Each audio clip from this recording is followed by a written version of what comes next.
I would like to welcome you all to the Scumbag era.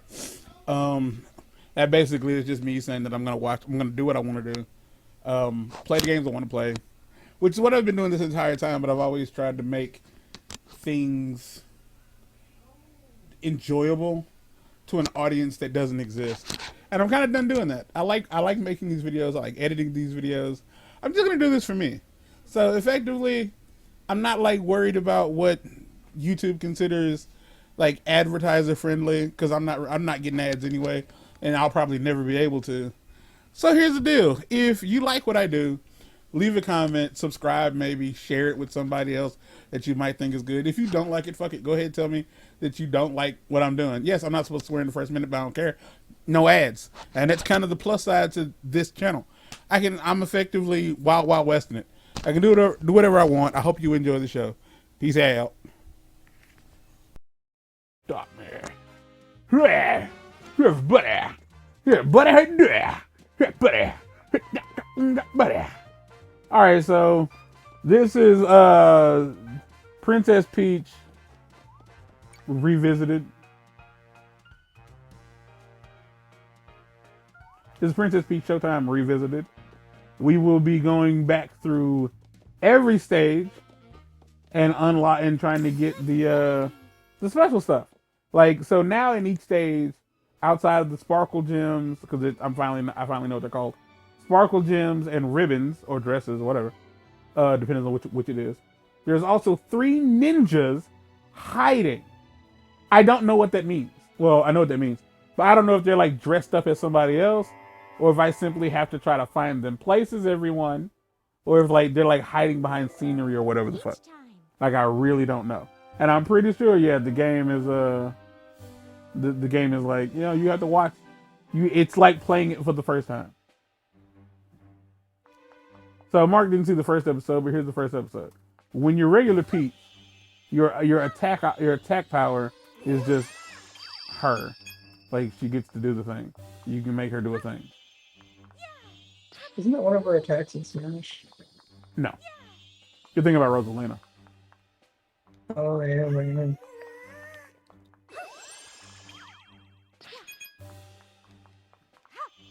And when I tell you, like, aha! Is that what I'm expecting? Okay. So if that's the case, they shouldn't be hard to find. So yeah, the thing they try to tell you is like, they teach you is like the sparkle ability can save anything. Like, the sparkle ability is like, they all sound like Vern Troyer for some reason. And they hop. Puppies. Yeah, Not exactly puppies, but the idea of a puppy. They've got some nerve. Naive. So we are playing hide and seek. And I'm assuming do y'all see him? Can you see him, Mark? Is he behind the box? Nah. No, okay, yeah, he's in that little fake shingle area. Yeah. So like when you play as a ninja, that's your, like, when you're like, when you play as a ninja in this game and you have to like get past searchlights, that's what you do. Like, you stand up against a backdrop. You're standing up against a backdrop, puts one of those things like over your face.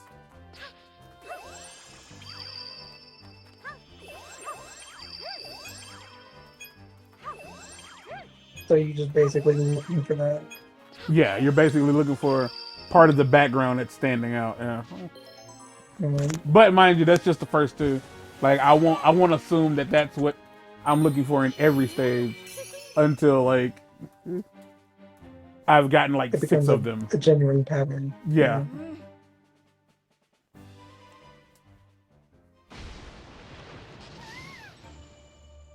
What's going on with Thorns? But mind you, I'm only like actually taking you back through the entire stage because he's here. I'm not blaming. Damn. I'm not blaming that on him, but like when it's just me, I need more oomph. Here's some oomph. Oomph it up, baby. When it's just So me, much like oomph. I'll do it'll be a lot shorter.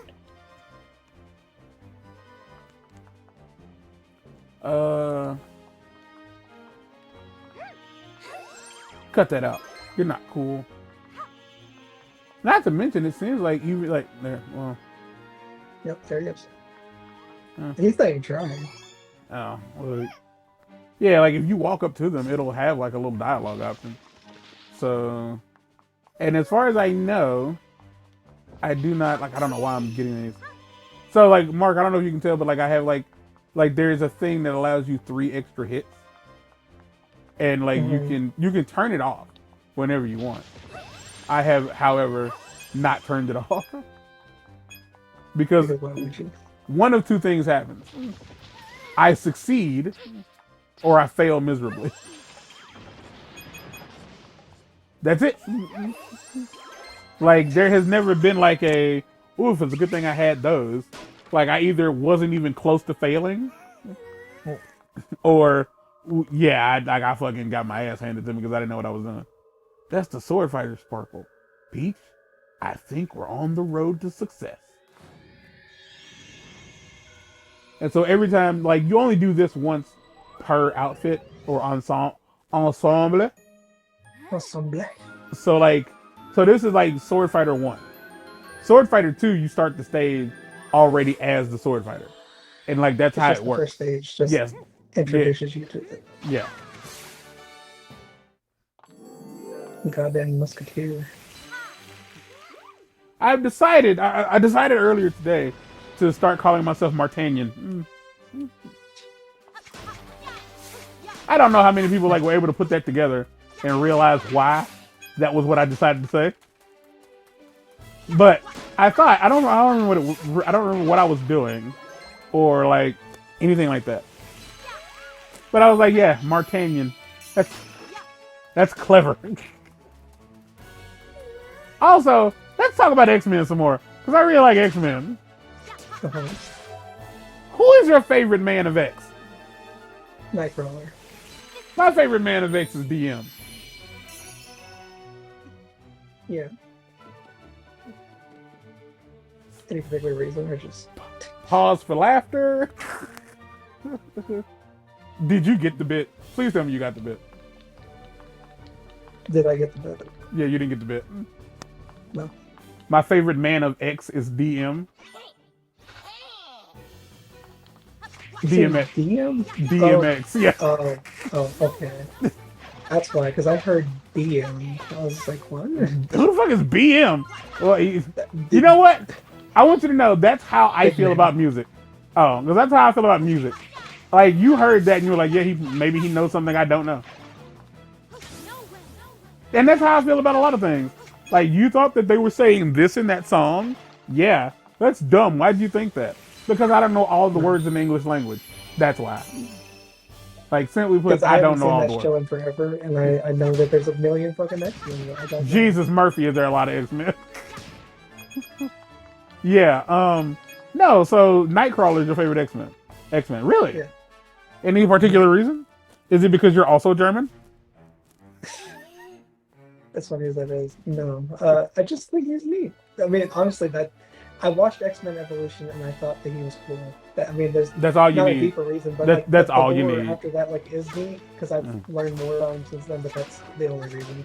Okay, I joined an X-Men group on Facebook here recently, and like to get into the group, they ask you who's your favorite X-Men. Who's your favorite? They don't ask why, but they do ask who's your favorite X-Men. I'm gonna tell you all the truth.